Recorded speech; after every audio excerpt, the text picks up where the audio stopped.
ফুলবিজুর মধ্য দিয়ে পাহাড় জুড়ে শুরু হয়েছে পার্বত্য চট্টগ্রামের ক্ষুদ্র নৃগোষ্ঠীগুলোর ঐতিহ্যবাহী বর্ষবরণ উৎসব।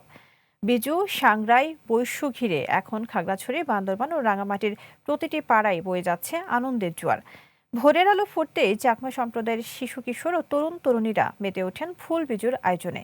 পুরনো বছরের সব গ্লানি মুছে ফেলতে এবং নতুন বছরের মঙ্গল কামনায় গঙ্গা দেবীর উদ্দেশ্যে নদীতে ফুল ভাসিয়ে প্রার্থনা করেন তারা। প্রতিনিধিদের পাঠানো তথ্য ও চিত্রে ডেস্ক রিপোর্ট। খাগড়াছড়ি চেঙ্গি নদীসহ আশেপাশের বিভিন্ন খাল ও ছড়ায় গঙ্গা দেবীর উদ্দেশ্যে এই ফুল ভাসানো। এভাবে বৈশাখী উৎসবের আনুষ্ঠানিকতা শুরু করেন চাকমা সম্প্রদায়। ফুল ভাসানো হয় বান্দরবান শহরের মধ্যমপাড়া সাঙ্গু নদীর ঘাটেও। তরুণ তরুণী ও শিশু কিশোর ঐতিহ্যবাহী নানা রঙের পোশাক পরে আনন্দে মেতে ওঠেন। ফুলবিজুর হাত ধরে শুরু হলো পাহাড়ে 3 দিন ব্যাপী মূল উৎসব। চাকমাদের বিজু, মারমাদের সাংগ্রাই আর ত্রিপুরাদের বৈশু সব মিলিয়ে এখন পাহাড় জুড়ে চলছে বৈশাখী উৎসবের রং।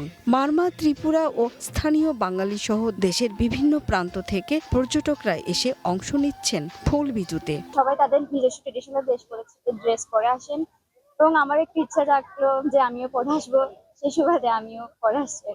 আমাদের ভালো লাগা থেকে আমরা আসা, তো ওনারা যেভাবে আমাদের ঈদে অংশগ্রহণ করেন সেভাবে আমরা ফুলবিজুতে এসেছি। চাকমা লোকরীতির বিশ্বাস, পুরাতন বছরের দুঃখ, গ্লানি ও পাপাচার থেকে মুক্তির জন্য দেবতার উদ্দেশ্যে নদীতে ফুল দিয়ে পুরাতন বছরকে বিদায় জানালে নতুন বছর সুখ, শান্তি ও সমৃদ্ধির বার্তা দেবে। নদীতে ফুল ভাসিয়ে বিগত দিনের যে সমস্ত দুঃখ গ্লানি আছে ওগুলো মুছে ফেলার জন্য এবং ভবিষ্যৎ যে আগামী বছর তো আসতেছে, এটা যাতে সুখে শান্তিতে আমরা থাকতে পারি, যাতে আমরা সুখে শান্তিতে থাকতে পারি, সবাই কারো দুঃখ কষ্ট রোগ ব্যাধি যাতে না হয় সেভাবে আমরা প্রার্থনা করেছি। এখানে মা গঙ্গিমাকে আমরা ফুল দান করি, পূজা করি। পুরানো বছরে যত দুঃখ গ্লানি কষ্ট আছে এগুলো ধুয়ে মুছে যাবে এবং নতুন বছর যেন আমাদের সবার জন্য সুখের হয়, শান্তির হয়, সবার জন্য যেন মঙ্গল বয়ে আনে। খাগড়াছড়ি, বান্দরবান ও রাঙামাটির আনাচে কানাচে বইছে আনন্দের জোয়ার। ঘরবাড়ি পরিষ্কার পরিচ্ছন্ন ও সাজসজ্জা শেষে প্রস্তুতি চলে অতিথি আপ্যায়নের। চাকমা পল্লীগুলোতে চলছে বিভিন্ন গ্রামীণ খেলাধুলাও।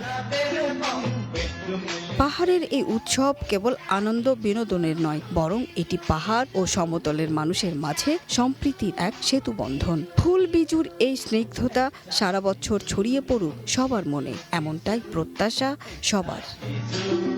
সুরাইয়া অনু, গ্রিন নিউজ ডেস্ক।